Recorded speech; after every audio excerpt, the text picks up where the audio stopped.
விருதுநகர் மாவட்டம் கிருஷ்ணன் கோவிலில் கல்வி பணியில் கடந்த 34 ஆண்டுகளாக சிறப்பாக சேவையாற்றி வரும் VPMM கல்வி நிறுவனங்கள், கலை மற்றும் அறிவியல் கல்லூரி, பொறியியல் கல்லூரி, நர்சிங் கல்லூரி, கல்வியியல் கல்லூரி உள்ளிட்ட பல்வேறு கல்வி நிறுவனங்கள் ஒரே வளாகத்தில். மாண்புமிகு உறுப்பினர்களே, 227 பேர் இருக்கோம்.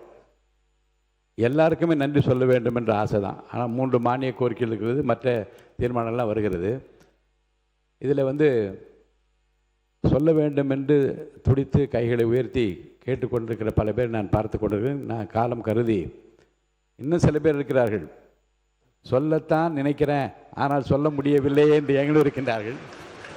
ஆக பலருடைய உள்ளத்திற்கும் மகிழ்ச்சி அளிக்கக்கூடிய முத்தான அந்த அறிவிப்புகள் மாண்பு முதலமைச்சர் அவர்களே, மாண்பு அமைச்சர் பெருமக்களே மற்றும் அவையின் மாண்பு உறுப்பினர்களே, சட்டமன்ற உறுப்பினர்களின் மக்கள் பணியை மேலும் சிறப்பாகவும் தடையின்றியும் மேற்கொள்ளும் வகையில் அரசு சார்பில் புதிய வாகனம் வழங்கப்படும் என அறிவித்துள்ள தமிழகத்தை முதன்மை மாநிலமாக மாற்றிட ஓயாது உழைக்கும் மாண்பு முதலமைச்சர் அவர்களுக்கு வரலாற்று சிறப்புமிக்க சட்டமன்ற பேரவையின் தலைவர் என்ற முறையில் எனது நெஞ்சார்ந்த நன்றியினை நான் முதற்கண் தெரிவித்துக் கொள்கிறேன். கேட்பதற்கு முன்னரே கொடுப்பவன் தான் அரசன், கேட்ட உடனே கொடுப்பவன் மக்கள் தலைவன். அதற்கு இலக்கணமாக திகழும் மாண்பு முதலமைச்சர் அவர்கள் சட்டமன்ற உறுப்பினர்களின் நியாயமான கோரிக்கையை ஏற்று அரசு சார்பில் புதிய வாகனம் வழங்கப்படும் என்ற அறிவிப்பை நீங்கள் ஒரு வாகனத்தை வழங்கியிருங்கள் என்று மட்டும் நாங்கள் பார்க்கவில்லை, மக்களை நோக்கி செல்லும் எங்கள் பயணத்திற்கு வேகம் வழங்கி இருக்கின்றீர் என்றுதான் நாங்கள் பார்க்கிறோம்.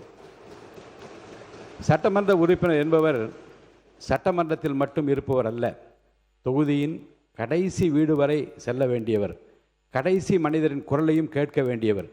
வெயிலாக இருந்தாலும், மழையாக இருந்தாலும், பகலாக இருந்தாலும், இரவாக இருந்தாலும் மக்களின் தேவைக்காக களத்தில் நிற்க வேண்டிய பொறுப்பு எங்களுக்கு இருக்கிறது. அந்த மக்கள் பணியை இன்னும் வேகமாகவும் சிறப்பாகவும் மேற்கொள்ளும் வகையில் அரசியல் பாகுபாடின்றி அனைத்து உறுப்பினர்களின் களப்பணியை வேகப்படுத்தவும் அரசு திட்டங்களை கடைக்கோடி மனிதருக்கும் கொண்டு சேர்க்கவும் இந்த அறிவிப்பு ஒரு பெரும் பாலமாக அமையும் என்று நான் கருதுகிறேன்.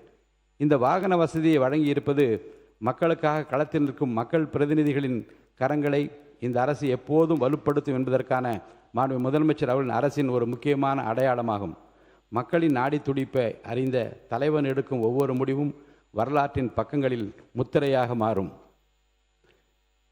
தலைவர் என்பவர் வழிகாட்டுபவர் மட்டுமல்ல, தன் படையினரை கம்பீரமாக வழிநடத்துபவர் என்ற வரிகளுக்கு ஏற்ப மாண்பு முதலமைச்சர் அவர்களின் தலைமையில் நடைபெறும் இந்த ஆட்சியின் ஒவ்வொரு திட்டத்திற்கும் ஒரு நோக்கம் இருக்கிறது. அது மக்களை அடைவது, மக்களின் வாழ்க்கையை உயர்த்துவது.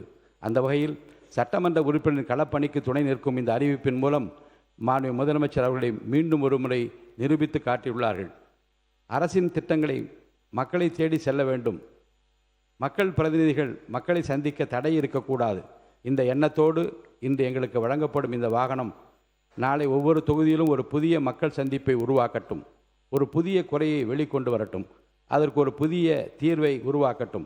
மக்களுக்காக ஓடுவோம், மக்களுக்காக நிற்போம், மக்களின் நலனில் வெல்வோம் என்று கூறி பால் விலையை உயர்த்தியும் அதேபோன்று மருத்துவத்துறையில் மிகப்பெரிய மறுமலர்ச்சியை நோக்கி வீழ்நடை போட்டு கொண்டிருக்கிற அறிவிப்புகளுக்காகவும் மக்களின் தேவையை உடனுக்குடன் நிறைவேற்றும் மக்கள் நல அரசாகவும் சிறந்த நிர்வாக திறனுடன் இந்த மாநிலத்தை வழிநடத்தி செல்லும் மாண்புமிகு முதலமைச்சர் அவர்களின் இந்த அறிவிப்புக்கு மீண்டும் ஒருமுறை இந்த மாமன்றத்தின் சார்பிலும் என் சார்பிலும் எனது மனமார்ந்த நன்றிகளையும் பாராட்டுகளையும் நான் தெரிவித்துக் கொள்கிறேன்.